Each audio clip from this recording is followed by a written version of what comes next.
Fastway TV ਦੇਖਦੇ ਸਰੋਤਿਆਂ ਨੂੰ ਮੇਰੇ ਬੰਨਿਓ ਸਤਿ ਸ੍ਰੀ ਅਕਾਲ। ਅੱਜ ਨਰਿੰਦਰ ਮੋਦੀ ਦੇਸ਼ ਧਰੋਹੀ ਅੱਤਵਾਦੀ ਦਾ ਬਕਵਾਸ ਲੋਕਾਂ ਨੇ ਸੁਣਿਆ ਹੋਊਗਾ, ਜੋ ਉਹਨੇ ਮਨ ਕੀ ਬਾਤ ਇੱਕ ਪ੍ਰੋਗਰਾਮ ਚਲਾਇਆ ਹੋਇਆ। ਉਹ ਜਿਹੜਾ ਵੀ ਉਹਨੇ ਬਕਵਾਸ ਕੀਤਾ ਉਹ ਸਭ ਨੇ ਸੁਣਿਆ। ਨਰਿੰਦਰ ਮੋਦੀ ਅੱਤਵਾਦੀ ਲੋਕਾਂ ਨੂੰ ਜਾਤਾਂ ਪਾਤਾਂ 'ਚ ਵੰਡ ਕੇ ਰਿਲਾਇੰਸ ਦਾ ਕਬਜ਼ਾ ਕਰਾਉਣਾ ਚਾਹੁੰਦਾ ਭਾਰਤ ਦੀ ਜ਼ਮੀਨ ਦੇ ਉੱਤੇ। ਜੇ ਕਾਨੂੰਨ ਅਲੱਦ ਨਹੀਂ ਹੁੰਦੇ ਤਾਂ ਕਬਜ਼ਾ ਹੋ ਹੀ ਗਿਆ। ਇਹ ਐਡਾ ਅੱਤਵਾਦੀ ਆ, ਲੋਕਾਂ ਨੂੰ ਜਾਤਾਂ ਪਾਤਾਂ 'ਚ ਵੰਡ ਦਿੰਦਾ। ਹੁਣ ਲੋਕਾਂ ਨੂੰ ਬੇਵਕੂਫ ਬਣਾ ਰਿਹਾ। ਯੂਪੀ ਦੇ ਵਿੱਚ ਅਲੱਗ-ਅਲੱਗ ਸਟੇਟਾਂ ਦੇ ਵਿੱਚ ਜੀ ਆਹ ਸੜਕ ਦਾ ਨਾਂ ਆਹ ਨਾਂ ਤੇ ਰੱਖ ਦੇਣਾ, ਆਹ ਸੜਕ ਦਾ ਨਾਂ ਇਹਦੇ ਨਾਂ ਤੇ ਰੱਖ ਦੇਣਾ। ਮਤਲਬ ਲੋਕਾਂ ਨੂੰ ਧਰਮਾਂ 'ਚ ਵੰਡਦਾ, ਜਾਤਾਂ 'ਚ ਵੰਡਦਾ, ਕਿਉਂਕਿ ਲੋਕ ਇੱਕ ਨਾ ਹੋ ਜਾਣ। ਜੇ ਲੋਕ ਇੱਕ ਹੋ ਗਏ ਤਾਂ ਉਹ ਆਪਣੇ ਹੱਕਾਂ ਦੀ ਰਾਖੀ ਕਰ ਲੈਣਗੇ। ਇਹਦਾ ਕਬਜ਼ਾ ਨਹੀਂ ਹੋਣ ਦੇਣਗੇ, ਲੁੱਟ ਖਸੁੱਟ ਨਹੀਂ ਹੋਣ ਦੇਣਗੇ। ਉਹ ਲੁੱਟ ਖਸੁੱਟ ਕਰਨ ਦੇ ਲਈ ਲੋਕਾਂ ਨੂੰ ਜਾਤਾਂ 'ਚ ਵੰਡਦਾ। ਲੋਕ ਇੱਕ ਹੋ ਕੇ ਨਾ ਚੱਲਣ, ਲੋਕ ਜਾਤਾਂ ਪਾਤਾਂ 'ਚ ਵੰਡ ਕੇ ਆਪੋ ਵਿੱਚ ਹੀ ਲੜੀ ਜਾਣ ਤੇ ਮੈਂ ਲੁੱਟ ਖੋਹ ਲੋਕਾਂ ਉੱਤੇ ਕਰੀ ਜਾਵਾਂ, ਰਿਲਾਇੰਸ ਨੂੰ ਕਬਜ਼ੇ ਦਵਾਈ ਜਾਵਾਂ। ਰੇਲਵੇ ਵੇਚਤੀ, ਸਾਰਾ ਕੁਝ ਵੇਚਤਾ ਰਿਲਾਇੰਸ ਨੂੰ। ਹੁਣ ਰਹਿ ਗਈ ਆ ਲੋਕਾਂ ਦੀ ਜ਼ਮੀਨ, ਉਹ ਵੀ ਵੇਚਣ ਨੂੰ ਫਿਰਦਾ। ਇਸੇ ਗੱਲ ਨੂੰ ਲੈ ਕੇ ਅੱਜ ਭਾਰਤੀ ਕਿਸਾਨ ਯੂਨੀਅਨ ਨੇ ਮੀਟਿੰਗ ਕੀਤੀ। ਉੱਥੇ ਸਾਰਾ ਮੀਡੀਆ ਬੁਲਾਇਆ। ਉੱਥੇ ਨਰਿੰਦਰ ਮੋਦੀ ਦਾ ਮੀਡੀਆ ਵੀ ਸੀ, ਰਿਲਾਇੰਸ ਦਾ ਮੀਡੀਆ ਵੀ ਸੀ, ਜੋ ਬਕਾਊ ਮੀਡੀਆ ਜਿਹੜਾ ਇਨਸਾਨੀਅਤ ਦੇ ਹੱਕਾਂ ਦੀ ਗੱਲ ਨਹੀਂ ਕਰਦਾ, ਉਹ ਚੋਰਾਂ ਦੇ ਹੱਕਾਂ ਦੀ ਗੱਲ ਕਰਦਾ, ਜਿਹੜੇ ਚੋਰ ਭਾਰਤ ਨੂੰ ਲੁੱਟ ਰਹੇ ਨੇ। ਉਹ ਮੀਡੀਆ ਵੀ ਉੱਥੇ ਸੀ। ਪਰ ਸਾਰਿਆਂ ਦੀ ਗਲਤਫਹਿਮੀ ਉਹ ਕਿਸਾਨ ਜਥੇਬੰਦੀਆਂ ਨੇ ਦੂਰ ਕਰਤੀ, ਐਨ ਪੁਆਇੰਟ ਟੂ ਪੁਆਇੰਟ ਗੱਲ ਕਰਕੇ। ਅੱਜ ਜਿਨ੍ਹਾਂ ਲੋਕਾਂ ਦੇ ਦਿਲਾਂ ਦੇ ਵਿੱਚ ਕੋਈ ਗਲਤਫਹਿਮੀ ਹੈਗੀ ਵੀ ਆ ਤਾਂ ਇਹ ਵੀਡੀਓ ਜ਼ਰੂਰ ਦੇਖਣ ਤੇ ਸੁਣਨ, ਤਾਂ ਉਹਨਾਂ ਦੀ ਵੀ ਗਲਤਫਹਿਮੀ ਦੂਰ ਹੋ ਜੂਗੀ ਕਿ ਕਿੱਦਾਂ ਭਾਰਤ ਨੂੰ ਲੁੱਟਣ ਲੱਗਿਆ ਹੋਇਆ ਇਹ ਨਰਿੰਦਰ ਮੋਦੀ, ਦੇਸ਼ ਗਦਾਰ, ਦੇਸ਼ ਧਰੋਹੀ ਅੱਤਵਾਦੀ। ਇਹਦੀ ਗੰਦੀ ਰਾਜਨੀਤੀ ਦੇ ਉੱਤੇ ਪਰਦਾ ਫਾਸਟ ਕੀਤਾ ਕਿਸਾਨ ਜਥੇਬੰਦੀਆਂ ਨੇ। ਕਿਸਾਨ ਜਥੇਬੰਦੀਆਂ ਨੇ ਕੀ ਕਿਹਾ ਇਹ ਵੀ ਸੁਣਦੇ ਆ। ਜੋ ਭਾਰਤ ਦੇ ਵਿੱਚ ਲੁੱਟਾਂ ਖੋਹਾਂ, ਚੋਰੀਆਂ, ਡਕੈਤੀਆਂ, ਬਲਾਤਕਾਰ जिन्ने भी हुए ਉਹਦੀ न्यूज भी देखते हैं। आओ देखिए। मोदी सरकार कहती है कि ये कानून हम किसान के भले के लिए लाए। 13 तारीख को मीटिंग हुई, मंत्री 3 थे, उसमें हमारा सवाल था कि कौन से किसान ने आपसे ये भला करने की डिमांड की थी या कौन सी ऑर्गेनाइजेशन ने भला करने की डिमांड। दूसरा, उन्होंने वो कहते हैं कि जी हम तो बिचौलियों को निकालने के लिए हमने ये कानून लाए हैं। तो हम कहते हैं डिफाइन बिचौलिया। हमारे पंजाब और हरियाणा का marketing system this is one of the best in the world. तो वहां पे जो आड़ती है वो क्या करता है, हम ट्राली लाते हैं, वो खाली करवाता है, उसको उसकी सफाई करवाता है, उसको रेट लगवा के खरीद एजेंसी से फिर उसको बोरियों में भर के उनको ट्रांसफर करता है, तो सारी पेमेंट लेके किसान को देता है। अगर वो 1500 रुपए खरीदे और 1925 का बिल बनाए फिर तो बिचौलिया हुआ। उसने ये सारी सर्विस दी, उसके लिए उसने अपना कमीशन ले लिया। He is service provider, he is not बिचौलिया। बिचौलिया आप बिचौलिए के दबाव में है क्योंकि आपने डिफेंस में बिचौलिए रखे हुए हैं। आपने भारत सरकार का जो ट्रेड और कॉमर्स है उसके लिए बिचौलिए रखे हुए हैं, हर काम के लिए बिचौलिए रखे हुए हैं। भारत सरकार का कहीं भी कोई भी सौदा हो बगैर बिचौलिए के नहीं होता, इसीलिए उनके दिमाग पे चढ़ा है। लेकिन हमारे यहाँ जो है वो ही सर्विस प्रोवाइडर, इज नॉट बिचौलिया। अगली बात, वो कहते हैं कि जी हमने जो कानून बनाया है, हमने एक देश एक मंडी बना दी। ग्राउंड रियलिटी ये है कि 1976 में हमने एक एजिटेशन लड़ा जब जोनल रिस्ट्रिक्शंस थी, हम पंजाब से बाहर गेहूं नहीं ले जा सकते थे। 1450 किसान 40-40 दिन जेल गए और दूसरी तरफ एक हाई कोर्ट में केस डाला जिसने नवंबर 76 में फैसला दे दिया कि सरकार किसी भी किसान को रोक नहीं सकती, वो अपनी पैदावार देश के किसी भी कोने में कितनी मात्रा में जब जी चाहे वो ले जा सकता है। उसको आप स्टॉकिस्ट भी नहीं कह सकते क्योंकि वो अपना खून पसीना बहा के पैदा करता है। तो 77 में जब जनता सरकार आई तो पहला पार्लियामेंट का रेजोल्यूशन है कि देश में सारे देश का एक जोन होगा।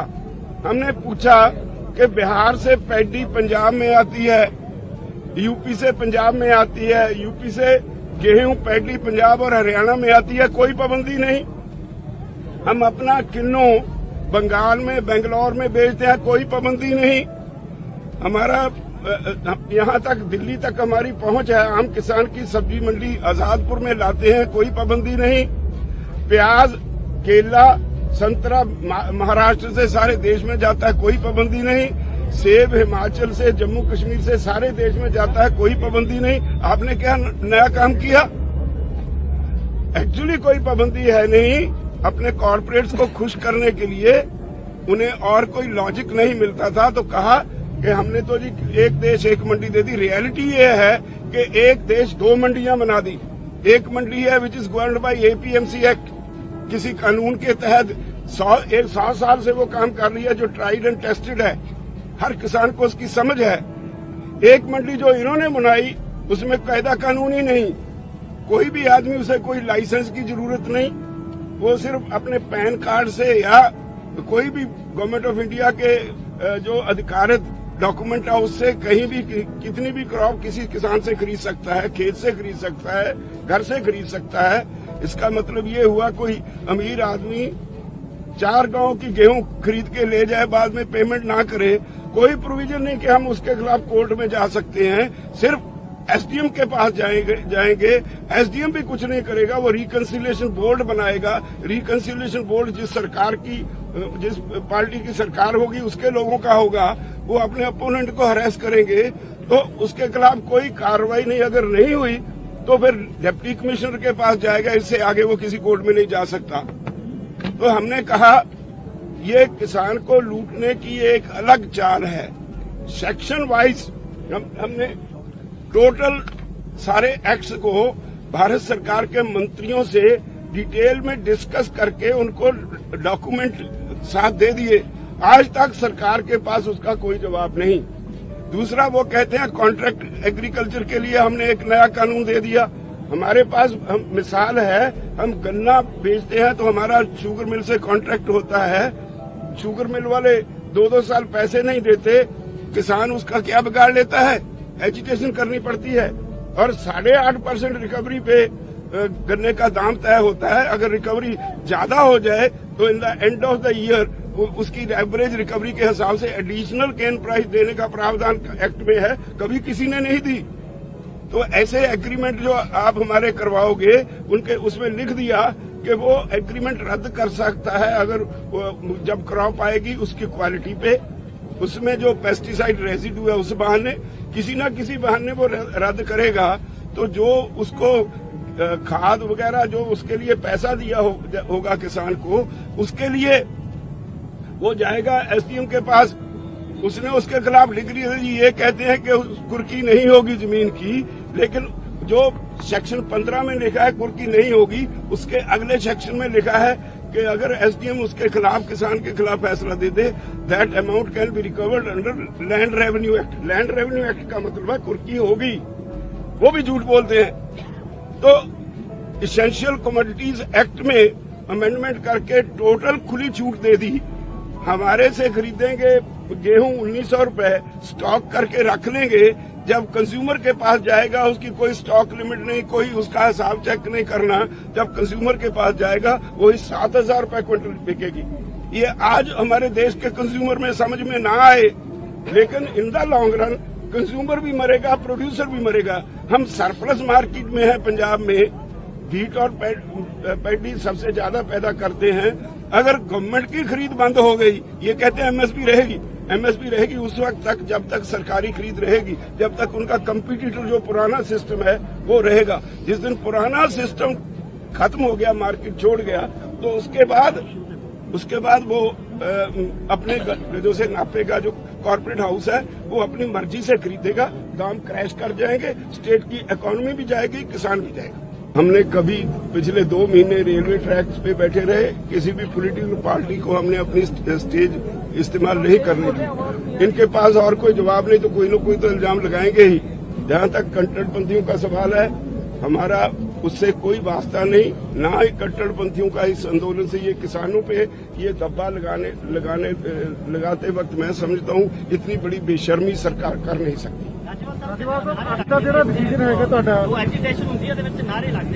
इतनी बड़ी गैदरिंग में लोग आ जाते हैं कई बार एक्सप्लॉइट करने को, लेकिन ओवरऑल ये स्थिति कहीं नहीं है। आप मिलके देख सकते हो, वो सीधे साधे किसान हैं जो यहाँ आए हैं, उनको अपने फ्यूचर का फिक्र है, इसलिए वो यहाँ आए बैठे हैं। जो ऐसे लोग हैं वो बड़े तेज होते हैं, वक्त का फायदा उठाने के लिए आते हैं, लेकिन हमारी कोशिश है कि हम ऐसे लोगों को चेक करते रहें। आज हमने कुछ कमेटियां भी बनाई हैं, वॉलंटियर्स खड़े रहेंगे जगह जगह पे, आज बना दी है कमेटियां ऐसे लोगों को सबको चेक करने की।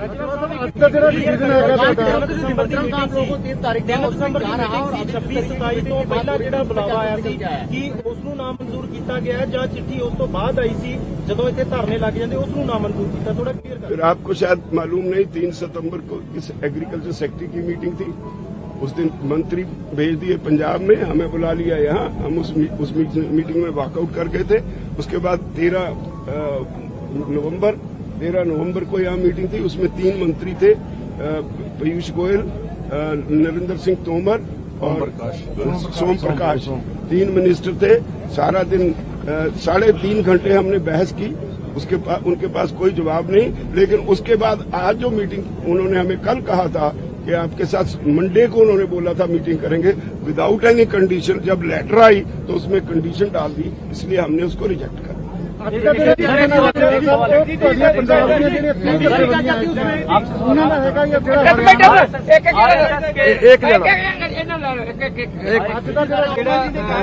एक्ट्रेस है मुकेश खन्ना ਤੇ ਇੱਕ ਹੈਗੀ ਆ ਕੰਗਣਾ ਰਣੌਤ, ਉਹਨਾਂ ਦੋਨਾਂ ਨੇ ਕਮੈਂਟ ਕੀਤਾ ਹੈ।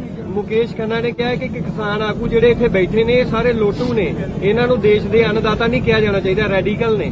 ਤੇ ਜਿਹੜੀ ਕੰਗਣਾ ਰਣੌਤ ਹੈ ਉਹਨੇ ਸਾਡੀਆਂ ਬੀਬੀਆਂ ਤੇ ਟਿੱਪਣੀ ਕੀਤੀ ਜਿਹੜੀਆਂ ਕਿਸਾਨ ਸੰਘਰਸ਼ ਨੇ ਕਿ ਉਹ ਸਾਰੀਆਂ 100 ਰੁਪਏ ਦਿਹਾੜੀ ਦੇ ਲਿਆਂਦੀਆਂ ਗਈਆਂ ਨੇ। ਦੇਖੋ ਜਿਹੜੇ ਅੰਨਦਾਤੇ ਦਾ ਪੈਦਾ ਕੀਤਾ ਅੰਨ ਖਾ ਕੇ ਇਹੋ ਜਿਹਾ ਪਾਪ जो ऐसे जो अन्नदाता का पैदा किया अन्न पानी खा के ऐसी बातें करते हैं, एक्चुअली वो लुक्रेटिव लाइफ जीने वाले लोग हैं, उनको पता ही नहीं गांव की लाइफ कैसी है। तो वो मेंटली बीमार है, वो मेंटली बीमार है, वो उसकी हम निंदा करते हैं। चल पड़े।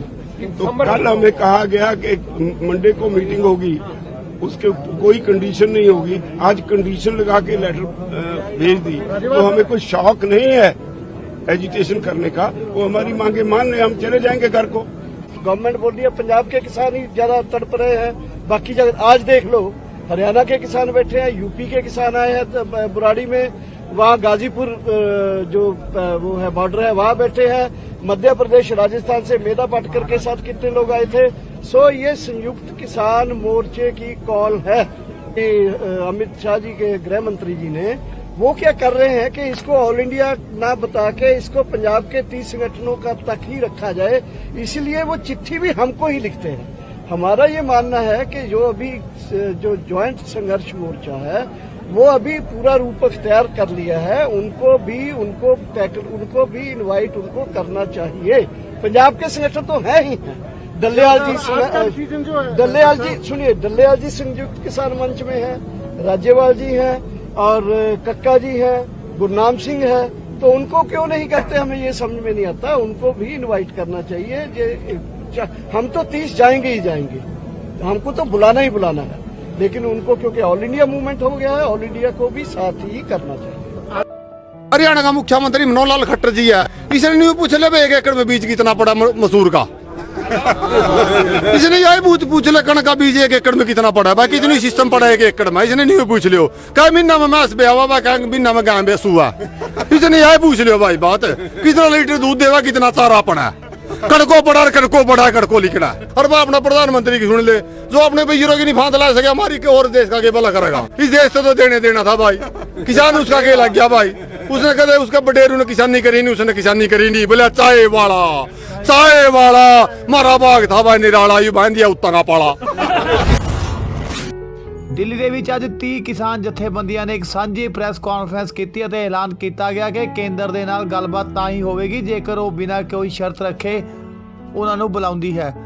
ਜਥੇਬੰਦੀਆਂ ਦੇ ਆਗੂ ਨੇ ਕਿਹਾ ਹੈ ਕਿ ਕੇਂਦਰ ਦੇ ਵੱਲੋਂ ਗੱਲਬਾਤ ਦਾ ਸੱਦਾ ਸ਼ਰਤਾਂ ਦੇ ਅਧੀਨ ਸੀ, ਜੋ ਕਿ ਉਹਨਾਂ ਨੂੰ ਬਿਲਕੁਲ ਵੀ ਮਨਜ਼ੂਰ ਨਹੀਂ ਹੈ। ਉਹਨਾਂ ਦੀ ਮੰਗ ਹੈ ਕਿ ਸਰਕਾਰ ਖੇਤੀ ਖਿਲਾਫ ਤਿੰਨੋਂ ਕਾਨੂੰਨ ਪਹਿਲਾਂ ਰੱਦ ਕਰੇ ਅਤੇ ਕੇਂਦਰ ਵੱਲੋਂ ਲਿਆਂਦਾ ਜਾ ਰਿਹਾ ਬਿਜਲੀ ਕਾਨੂੰਨ ਸੰਬੰਧੀ ਬਿੱਲ ਨੂੰ ਰੱਦ ਕੀਤਾ ਜਾਵੇ। ਉਹਨਾਂ ਨੇ ਇਹ ਵੀ ਕਿਹਾ ਹੈ ਕਿ ਇਸ ਤੋਂ ਇਲਾਵਾ ਕਿਸੇ ਵੀ ਰਾਜਨੀਤਿਕ ਪਾਰਟੀ ਦੇ ਨੁਮਾਇੰਦਿਆਂ ਨੂੰ ਕਿਸਾਨਾਂ ਦੀ ਸਟੇਜ ਤੋਂ ਬੋਲਣ ਦੀ ਇਜਾਜ਼ਤ ਬਿਲਕੁਲ ਵੀ ਨਹੀਂ ਦਿੱਤੀ ਜਾਵੇਗੀ। ਪੰਜਾਬ ਦੇ ਵਿੱਚ ਹਰ ਦਿਨ ਬਲਾਤਕਾਰ ਦੀਆਂ ਘਟਨਾਵਾਂ ਦੇ ਵਿੱਚ ਵਾਧਾ ਹੀ ਹੁੰਦਾ ਜਾ ਰਿਹਾ ਹੈ। ਤਾਜ਼ਾ ਮਾਮਲੇ ਦੀ ਗੱਲ ਕਰੀਏ ਤਾਂ ਤਾਜ਼ਾ ਮਾਮਲਾ ਸਾਹਮਣੇ ਆਇਆ ਹੈ ਪਟਿਆਲਾ ਤੋਂ, ਜਿੱਥੇ ਇੱਕ ਮਹਿਲਾ ਦੇ ਨਾਲ ਗੈਂਗ ਰੇਪ ਕੀਤਾ ਗਿਆ। ਮਾਮਲਾ ਹੈਗਾ ਪਟਿਆਲਾ ਦੇ ਘੱਗਾ ਤੋਂ, ਜਿੱਥੇ ਪੁਲਿਸ ਕੋਲ ਸ਼ਿਕਾਇਤ ਦਰਜ ਕਰਵਾਉਂਦਿਆਂ ਪੀੜਤਾ ਨੇ ਦੱਸਿਆ ਹੈ ਕਿ ਉਹ ਰੈਡੀਮੇਡ ਕੱਪੜਾ ਵੇਚਣ ਦਾ ਕੰਮ ਕਰਦੀ ਹੈ, ਜਿਸ ਕਾਰਨ ਉਸ ਦੀ ਕਸਬਾ ਬਾਦਸ਼ਾਹਪੁਰ ਵਿਖੇ ਇੱਕ ਜਨਰਲ ਸਟੋਰ ਦੇ ਮਾਲਕ ਗੁਰਦੇਵ ਸਿੰਘ ਦੇ ਨਾਲ ਜਾਣ ਪਹਿਚਾਣ ਹੋਈ ਸੀ, ਜਿਸ ਨੇ ਬੀਤੀ 25 ਨਵੰਬਰ ਨੂੰ ਉਸ ਨੂੰ ਫੋਨ ਕੀਤਾ ਕਿ ਉਸ ਦੇ ਕੋਲ ਨਵੇਂ ਰੈਡੀਮੇਡ ਕੱਪੜੇ ਆਏ ਹਨ, ਜਿਨ੍ਹਾਂ ਨੂੰ ਉਹ ਆ ਕੇ ਲੈ ਜਾਵੇ। ਅਤੇ ਜਦੋਂ ਉਹ ਸੰਗਰੂਰ ਕੈਂਚੀਆ ਪਹੁੰਚੀ, ਜਿੱਥੇ ਗੁਰਦੇਵ ਸਿੰਘ ਦੇ ਨਾਲ ਇੱਕ ਹੋਰ ਵਿਅਕਤੀ ਕਾਰ ਲਈ ਪਹਿਲਾਂ ਹੀ ਖੜਾ ਹੋਇਆ ਸੀ, ਜਿਨ੍ਹਾਂ ਨੇ ਉਸ ਨੂੰ ਕਾਰ ਦੇ ਵਿੱਚ ਬਿਠਾ ਲਿਆ ਅਤੇ ਕਾਰ ਕਸਬਾ ਘੱਗਾ ਵੱਲ ਲੈ ਗਏ, ਜਿੱਥੇ ਕੁੱਲ 4 ਵਿਅਕਤੀਆਂ ਦੇ ਵੱਲੋਂ ਔਰਤ ਦੇ ਨਾਲ ਬਲਾਤਕਾਰ ਕੀਤਾ ਗਿਆ। ਫਿਲਹਾਲ ਪੁਲਿਸ ਨੇ ਮਾਮਲਾ ਦਰਜ ਕਰਕੇ ਅਗਲੇਰੀ ਕਾਰਵਾਈ ਸ਼ੁਰੂ ਕਰ ਦਿੱਤੀ ਹੈ। ਅੰਮ੍ਰਿਤਸਰ ਦੀ ਹਾਊਸਿੰਗ ਬੋਰਡ ਕਲੋਨੀ ਦੇ ਵਿੱਚ ਪੁਰਾਣੀ ਰੰਜਿਸ਼ ਦੇ ਚਲਦਿਆਂ ਕੁਝ ਨੌਜਵਾਨਾਂ ਨੇ ਵਿੱਕੀ ਨਾਮ ਦੇ ਇੱਕ ਨੌਜਵਾਨ ਤੇ ਤੇਜ਼ਧਾਰ ਹਥਿਆਰਾਂ ਦੇ ਨਾਲ ਹਮਲਾ ਕਰ ਦਿੱਤਾ। ਇਸ ਹਮਲੇ ਦੇ ਵਿੱਚ ਵਿੱਕੀ ਦਾ ਹੱਥ ਹੀ ਸਰੀਰ ਤੋਂ ਵੱਖ ਹੋ ਕੇ ਜ਼ਮੀਨ ਤੇ ਡਿੱਗ ਪਿਆ। ਇੱਥੇ ਹੀ ਬਸ ਨਹੀਂ ਹੋਈ, ਹਮਲਾਵਰਾਂ ਨੇ ਵਿੱਕੀ ਦੀਆਂ ਲੱਤਾਂ ਤੇ ਵੀ ਤੇਜ਼ਧਾਰ ਹਥਿਆਰਾਂ ਦੇ ਨਾਲ ਕਈ ਵਾਰ ਕੀਤੇ, ਜਿਸ ਨਾਲ ਉਹ ਗੰਭੀਰ ਜ਼ਖਮੀ ਹੋ ਗਿਆ ਹੈ। ਫਿਲਹਾਲ ਪੁਲਿਸ ਨੇ ਮਾਮਲਾ ਦਰਜ ਕਰਕੇ ਅਣਪਛਾਤੇ ਵਿਅਕਤੀਆਂ ਦੇ ਖਿਲਾਫ ਮਾਮਲਾ ਦਰਜ ਕਰ ਲਿਆ ਅਤੇ ਮਾਮਲੇ ਦੀ ਜਾਂਚ ਸ਼ੁਰੂ ਕਰ ਦਿੱਤੀ ਗਈ ਹੈ। ਗੁਰਦਾਸਪੁਰ ਦੇ ਸਿਟੀ ਥਾਣਾ ਦੀ ਪੁਲਿਸ ਨੇ ਇੱਕ 13 ਸਾਲਾਂ ਦੀ ਨਾਬਾਲਿਗ ਕੁੜੀ ਦੇ ਨਾਲ ਜਬਰਨ ਸਰੀਰਕ ਸੰਬੰਧ ਬਣਾਉਣ ਦੀ ਕੋਸ਼ਿਸ਼ ਕਰਨ ਦੇ ਦੋਸ਼ਾਂ ਦੇ ਹੇਠ ਇੱਕ ਮੁਲਜ਼ਮ ਦੇ ਖਿਲਾਫ ਮਾਮਲਾ ਦਰਜ ਕੀਤਾ ਹੈ। ਪੁਲਿਸ ਨੂੰ ਮਿਲੀ ਸ਼ਿਕਾਇਤ ਦੇ ਵਿੱਚ ਗੁਰਦਾਸਪੁਰ ਦੇ ਨਾਲ ਸੰਬੰਧਿਤ ਉਕਤ ਕੁੜੀ ਦੇ ਪਿਤਾ ਨੇ ਦੱਸਿਆ ਹੈ ਕਿ ਉਸ ਦੀ ਧੀ ਦੀ ਉਮਰ ਤਕਰੀਬਨ 13 ਸਾਲ ਹੈ ਅਤੇ ਉਹ ਆਪਣੇ ਕੰਮ ਤੇ ਜਦੋਂ 4 ਵਜੇ ਦੇ ਕਰੀਬ ਘਰ ਆਇਆ ਤਾਂ ਆਸ਼ੀਸ਼ ਨਾਮ ਦਾ ਵਿਅਕਤੀ ਉਸ ਦੀ ਕੁੜੀ ਨਾਲ ਜ਼ਬਰਦਸਤੀ ਸਰੀਰਕ ਸੰਬੰਧ ਬਣਾਉਣ ਦੀ ਕੋਸ਼ਿਸ਼ ਕਰ ਰਿਹਾ ਸੀ ਅਤੇ ਪਿਓ ਨੂੰ ਦੇਖਦਿਆਂ ਹੀ ਉਹ ਮੌਕੇ ਤੋਂ ਫਰਾਰ ਹੋ ਗਿਆ। ਫਿਰੋਜ਼ਪੁਰ ਵਿਖੇ ਇੱਕ ਵਿਅਕਤੀ ਅਤੇ ਉਸ ਦੇ ਪਰਿਵਾਰ ਨੂੰ ਕੈਨੇਡਾ ਭੇਜਣ ਦਾ ਝਾਂਸਾ ਦੇ ਕੇ ਉਸ ਦੇ ਨਾਲ 65 ਲੱਖ ਰੁਪਏ ਦੀ ਠੱਗੀ ਮਾਰਨ ਦਾ ਮਾਮਲਾ ਸਾਹਮਣੇ ਆਇਆ ਹੈ। ਇਸ ਸੰਬੰਧ ਵਿੱਚ ਥਾਣਾ ਤਲਵੰਡੀ ਭਾਈਕੇ ਦੀ ਪੁਲਿਸ ਨੇ ਇੱਕ ਵਿਅਕਤੀ ਸਮੇਤ 2 ਅਣਪਛਾਤੇ ਵਿਅਕਤੀਆਂ ਦੇ ਖਿਲਾਫ 420 120 BIPC ਦੇ ਤਹਿਤ ਮਾਮਲਾ ਦਰਜ ਕੀਤਾ ਹੈ। ਪੁਲਿਸ ਨੂੰ ਦਿੱਤੇ ਗਏ ਬਿਆਨਾਂ ਦੇ ਵਿੱਚ ਜਗਸੀਰ ਸਿੰਘ ਵਾਸੀ ਜਵਾਹਰ ਸਿੰਘ ਵਾਲਾ ਥਾਣਾ ਤਲਵੰਡੀ ਭਾਈਕੇ ਨੇ ਦੱਸਿਆ ਹੈ ਕਿ ਉਹ ਆਪਣੇ ਪਰਿਵਾਰ ਸਮੇਤ ਕੈਨੇਡਾ ਜਾਣ ਦਾ ਚਾਹਵਾਨ ਸੀ ਅਤੇ ਇਸੇ ਦੌਰਾਨ ਉਸ ਦੇ ਨਾਲ ਇੱਕ ਅਣਪਛਾਤੇ ਵਿਅਕਤੀ ਦੇ ਉਸ ਨਾਲ ਠੱਗੀ ਮਾਰੀ ਹੈ। ਅੱਜ ਸਵੇਰੇ ਕਰੀਬ 6 ਵਜੇ ਜ਼ਿਲ੍ਹਾ ਸੰਗਰੂਰ ਦੇ ਪਿੰਡ ਕਾਕੂਵਾਲਾ ਦੇ ਨੇੜੇ ਨੈਸ਼ਨਲ ਹਾਈਵੇ 52 ਤੇ ਦਿੱਲੀ ਤੋਂ ਅਟਾਰੀ ਬਾਰਡਰ ਰਾਹੀਂ ਆਪਣੇ ਪਰਿਵਾਰ ਸਮੇਤ ਪਾਕਿਸਤਾਨ ਜਾ ਰਹੇ ਦਿੱਲੀ ਵਿਖੇ ਸਥਿਤ ਪਾਕਿਸਤਾਨ ਅੰਬੈਸੀ ਦੇ ਮੁਲਾਜ਼ਮਾਂ ਦੀ ਟੈਂਪੂ ਟਰੈਵਲ ਗੱਡੀ ਕੈਂਟਰ ਵਿੱਚ ਲੱਗਣ ਕਰਕੇ ਹਾਦਸਾਗ੍ਰਸਤ ਹੋ ਗਈ। ਇਸ ਹਾਦਸੇ ਦੇ ਵਿੱਚ ਪਾਕਿਸਤਾਨ ਅੰਬੈਸੀ ਦੇ 2 ਮੁਲਾਜ਼ਮਾਂ ਅਤੇ ਗੱਡੀ ਦਾ ਡਰਾਈਵਰ ਮੌਕੇ ਤੇ ਹੀ ਜ਼ਖਮੀ ਹੋ ਗਏ, ਜਦਕਿ ਇਸ ਘਟਨਾ ਦੇ ਦੌਰਾਨ ਗੱਡੀ ਵਿੱਚ ਸਵਾਰ ਪਰਿਵਾਰ ਦੀ ਇੱਕ ਜਨਾਨੀ ਅਤੇ 3 ਬੱਚੇ ਵਾਲ-ਵਾਲ ਬਚ ਗਏ। ਇਸ ਹਾਦਸੇ ਦੇ ਵਿੱਚ ਜ਼ਖਮੀ ਹੋਏ ਅਬਦੁਲ ਵਾਹਿਦ ਨੇ ਜਾਣਕਾਰੀ ਦਿੰਦੇ ਦੱਸਿਆ ਕਿ ਮੈਂ ਸਾਲ 2018 ਵਿੱਚ ਪਰਿਵਾਰ ਸਮੇਤ ਦਿੱਲੀ ਵਿਖੇ ਪਾਕਿਸਤਾਨ ਅੰਬੈਸੀ ਵਿੱਚ ਬਤੌਰ ਡਰਾਈਵਰ 4 ਸਾਲ ਦੇ ਲਈ ਡਿਊਟੀ ਤੇ ਆਇਆ ਸੀ। ਫਿਲੌਰ ਵਿਖੇ ਸ਼ੂਟਿੰਗ ਰੇਂਜ ਤੇ ਨਿਸ਼ਾਨੇਬਾਜ਼ੀ ਕਰਦੇ ਸਮੇਂ ਪੰਜਾਬ ਪੁਲਿਸ ਦੀ ਇੱਕ ਵੱਡੀ ਲਾਪਰਵਾਹੀ ਸਾਹਮਣੇ ਆਈ ਹੈ। ਪੁਲਿਸ ਦੀ AK-47 ਰਾਈਫਲ ਦੇ ਵਿੱਚੋਂ ਨਿਕਲੀ ਗੋਲੀ 1.5 ਕਿਲੋਮੀਟਰ ਦੂਰ ਟਰੈਕਟਰ ਦੇ ਜਾ ਰਹੇ ਇੱਕ ਗਰੀਬ ਕਿਸਾਨ ਦੀ ਛਾਤੀ ਤੋਂ ਆਰ-ਪਾਰ ਹੀ ਹੋ ਗਈ। ਜ਼ਖਮੀ ਕਿਸਾਨ ਦੀ ਹਾਲਤ ਬਹੁਤ ਹੀ ਨਾਜ਼ੁਕ ਬਣੀ ਹੋਈ ਹੈ, ਜਿਸ ਨੂੰ CMC ਲੁਧਿਆਣਾ ਹਸਪਤਾਲ ਰੈਫਰ ਕਰ ਦਿੱਤਾ ਗਿਆ ਹੈ। ਨਵਾਂ ਸ਼ਹਿਰ ਵਿਖੇ ਖੇਤੀਬਾੜੀ ਮਹਿਕਮੇ ਵਿੱਚ ਬਤੌਰ ਕਲਰਕ ਦਾ ਕੰਮ ਕਰਨ ਵਾਲੀ ਔਰਤ ਦੇ ਨਾਲ ਧੋਖਾਧੜੀ ਕਰਨ ਦਾ ਮਾਮਲਾ ਸਾਹਮਣੇ ਆਇਆ। ਇਸ ਦੌਰਾਨ ATM ਕਾਰਡ ਉਸ ਦਾ ਬਦਲ ਕੇ ਉਸ ਦੇ ਨਾਲ 1.31 ਲੱਖ ਰੁਪਏ ਦੀ ਰਾਸ਼ੀ ਕਢਵਾਉਣ ਵਾਲੇ ਇੱਕ ਅਣਪਛਾਤੇ ਵਿਅਕਤੀ ਦੇ ਵਿਰੁੱਧ ਪੁਲਿਸ ਨੇ ਧੋਖਾਧੜੀ ਦਾ ਮਾਮਲਾ ਵੀ ਦਰਜ ਕਰ ਲਿਆ ਹੈ। ਟਾਂਡਾ ਉਡਬਰ ਦੇ ਮੇਨ ਬਾਜ਼ਾਰ ਵਿੱਚ ਮਨੀ ਐਕਸਚੇਂਜ ਦਾ ਕੰਮ ਕਰਨ ਵਾਲੇ ਵਿਅਕਤੀ ਦੇ ਨਾਲ ਲੱਖਾਂ ਰੁਪਏ ਦੀ ਹੇਰਾਫੇਰੀ ਕਰਨ ਵਾਲੇ ਉਸਦੇ ਹੀ ਕਰਿੰਦੇ ਦੇ ਖਿਲਾਫ ਟਾਂਡਾ ਪੁਲਿਸ ਨੇ ਮਾਮਲਾ ਦਰਜ ਕੀਤਾ ਹੈ। ਇਹ ਮਾਮਲਾ ਪਿਛਲੇ ਸਾਲ ਦਾ ਦੱਸਿਆ ਜਾ ਰਿਹਾ ਅਤੇ ਹੁਣ ਜਾਂਚ ਤੋਂ ਬਾਅਦ ਇਹ ਮਾਮਲਾ ਦਰਜ ਕੀਤਾ ਗਿਆ ਹੈ। ਪੁਲਿਸ ਨੇ ਇਹ ਮਾਮਲਾ ਹੇਰਾਫੇਰੀ ਦਾ ਸ਼ਿਕਾਰ ਹੋਏ ਸੁਭਾਸ਼ ਚਾਵਲਾ ਪੁੱਤਰ ਇੰਦਰਜੀਤ ਵਾਸੀ ਅਹੀਆਪੁਰ ਦੀ ਸ਼ਿਕਾਇਤ ਦੇ ਆਧਾਰ ਤੇ ਉਸਦੇ ਡਰਾਈਵਰ ਪਰਮਿੰਦਰ ਸਿੰਘ ਗੁੱਲੀ ਪੁੱਤਰ ਮਨਜੀਤ ਸਿੰਘ ਵਾਸੀ ਅਹੀਆਪੁਰ ਦੇ ਖਿਲਾਫ ਦਰਜ ਕੀਤਾ ਹੈ। ਜਲੰਧਰ ਦੇ ਕਾਲਾ ਸੰਗਿਆ ਰੋਡ ਤੇ ਸੜਕ ਕੰਢੇ ਖੜੇ ਮਿੰਨੀ ਟਰੱਕ ਅਤੇ ਐਕਟਿਵਾ ਦੇ ਵਿਚਾਰ ਭਿਆਨਕ ਟੱਕਰ ਹੋ ਗਈ। ਹਾਦਸੇ ਦੇ ਵਿੱਚ ਐਕਟਿਵਾ ਸਵਾਰ 19 ਸਾਲਾ ਨੌਜਵਾਨ ਦੀ ਮੌਕੇ ਤੇ ਹੀ ਮੌਤ ਹੋ ਗਈ ਦੱਸੀ ਜਾ ਰਹੀ ਹੈ, ਜਦ ਕਿ ਪਿੱਛੇ ਬੈਠਾ ਉਸਦੇ ਚਾਚੇ ਦਾ ਪੁੱਤਰ ਗੰਭੀਰ ਰੂਪ ਵਿੱਚ ਇਸ ਘਟਨਾ ਵਿੱਚ ਜ਼ਖਮੀ ਹੋ ਗਿਆ ਹੈ। ਹੁਸ਼ਿਆਰਪੁਰ ਵਿਖੇ 6 ਸਾਲਾਂ ਦੀ ਮਾਸੂਮ ਬੱਚੀ ਦੇ ਨਾਲ ਜਬਰ ਜਨਾਹ ਕਰਨ ਤੋਂ ਬਾਅਦ ਉਸ ਨੂੰ ਸਾੜ ਕੇ ਉਸ ਦੀ ਹੱਤਿਆ ਕਰਨ ਦੇ ਦੋਸ਼ ਦੇ ਵਿੱਚ ਮੁਲਜ਼ਮ ਪੋਤਰਾ ਸੁਰਪ੍ਰੀਤ ਸਿੰਘ ਪੁੱਤਰ ਦਿਲਵਿੰਦਰ ਸਿੰਘ ਅਤੇ ਦਾਦਾ ਸੁਰਜੀਤ ਸਿੰਘ ਪੁੱਤਰ ਕਾਕਾ ਸਿੰਘ ਵੱਲੋਂ ਦਾਇਰ ਜ਼ਮਾਨਤ ਦੀ ਅਰਜ਼ੀ ਤੇ ਮਾਣਯੋਗ ਜੱਜ ਨੀਲਮ ਅਰੋੜਾ ਦੀ ਅਦਾਲਤ ਦੇ ਵਿੱਚ ਸੁਣਵਾਈ ਹੋਈ ਅਤੇ ਦੋਹਾਂ ਧਿਰਾਂ ਦੀਆਂ ਦਲੀਲਾਂ ਤੋਂ ਬਾਅਦ ਅਦਾਲਤ ਨੇ ਮੁਲਜ਼ਮਾਂ ਦੀ ਜ਼ਮਾਨਤ ਤੇ ਫੈਸਲਾ ਸੁਰੱਖਿਅਤ ਰੱਖ ਕੇ ਅਗਲੀ ਸੁਣਵਾਈ ਹੁਣ 1 ਦਸੰਬਰ ਨੂੰ ਮੁਕਰਰ ਕਰ ਦਿੱਤੀ ਹੈ। ਇਸ ਦੇ ਇਲਾਵਾ ਦੋਹਾਂ ਬਾਰੇ ਕਈ ਅਹਿਮ ਤੱਥ ਵੀ ਸਾਹਮਣੇ ਆਏ ਹਨ। ਇਹ ਜਾਣਕਾਰੀ ਮਾਣਯੋਗ ਅਦਾਲਤ ਦੇ ਕਰਿੰਦਿਆਂ ਵੱਲੋਂ ਦਿੱਤੀ ਗਈ ਹੈ। ਬਾਰਾਬੰਕੀ ਦੇ ਵਿੱਚ ਇੱਕ ਕਲਯੁਗੀ ਪੁੱਤਰ ਨੇ ਆਪਣੀ ਪਤਨੀ ਦੇ ਨਾਲ ਮਿਲ ਕੇ ਆਪਣੇ ਹੀ ਪਿਤਾ ਨੂੰ ਦਰਖਤ ਨਾਲ ਬੰਨ੍ਹ ਕੇ ਤੇਜ਼ਧਾਰ ਹਥਿਆਰਾਂ ਨਾਲ ਉਸ ਦੀ ਗਰਦਨ ਵੱਢ ਕੇ ਉਸ ਦੀ ਹੱਤਿਆ ਕਰ ਦਿੱਤੀ।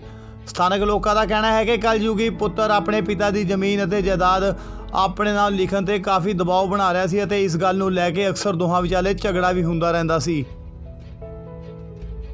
ਉੱਤਰ ਪ੍ਰਦੇਸ਼ ਦੇ ਸਰਵਸਤੀ ਜ਼ਿਲ੍ਹੇ ਦੇ ਵਿੱਚ ਇੱਕ ਲੜਕੀ ਦੇ ਨਾਲ ਛੇੜਛਾੜ ਕਰਨ ਦੇ ਕਾਰਨ ਇੱਕ ਨੌਜਵਾਨ ਨੂੰ ਕੁਝ ਲੋਕਾਂ ਨੇ ਬੁਰੀ ਤਰ੍ਹਾਂ ਉਸ ਨੂੰ ਕੁੱਟਿਆ ਮਾਰਿਆ। ਕੁੱਟ ਮਾਰਨ ਦੇ ਕਰਕੇ ਨੌਜਵਾਨ ਗੰਭੀਰ ਰੂਪ ਵਿੱਚ ਜ਼ਖਮੀ ਹੋ ਗਿਆ, ਜਿਸ ਨੂੰ ਕਿ ਬਾਅਦ ਵਿੱਚ ਹਸਪਤਾਲ ਦਾਖਲ ਕਰਵਾਇਆ ਗਿਆ, ਜਿਸ ਦੀ ਕਿ ਇਲਾਜ ਦੇ ਦੌਰਾਨ ਮੌਤ ਹੋ ਗਈ ਹੈ। ਘਟਨਾ ਦੀ ਜਾਣਕਾਰੀ ਮਿਲਣ ਤੇ ਡੀਐਮ ਐਸਪੀ ਮ੍ਰਿਤਕ ਦੇ ਪਿੰਡ ਪਹੁੰਚੇ ਤੇ ਸਥਿਤੀ ਦਾ ਜਾਇਜ਼ਾ ਲਿਆ ਗਿਆ।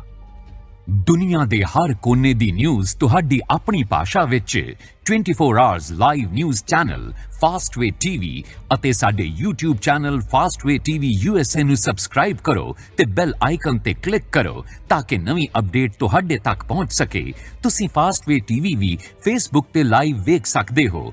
ਫਾਸਟਵੇ ਟੀਵੀ ਦੀ ਐਪ ਤੁਸੀਂ ਐਪਲ ਅਤੇ ਐਂਡਰੋਇਡ ਫੋਨ ਤੇ ਡਾਊਨਲੋਡ ਕਰ ਸਕਦੇ ਹੋ। ਵਰਲਡ ਦੇ ਸਾਰੇ IPTV ਤੇ ਦੇਖਿਆ ਜਾਣ ਵਾਲਾ ਫਾਸਟਵੇ ਟੀਵੀ ਚੈਨਲ। ਜੇਕਰ ਤੁਸੀਂ ਆਪਣੇ ਇਲਾਕੇ ਦੀ ਕੋਈ ਵੀ ਨਿਊਜ਼ ਜਾਂ ਜਾਣਕਾਰੀ ਦੇਣਾ ਚਾਹੁੰਦੇ ਹੋ ਤਾਂ ਸਾਡੇ WhatsApp ਨੰਬਰ ਤੇ ਸੰਪਰਕ ਕਰੋ 9177469910। ਤੁਹਾਡਾ ਆਪਣਾ ਫਾਸਟਵੇ ਟੀਵੀ ਚੈਨਲ।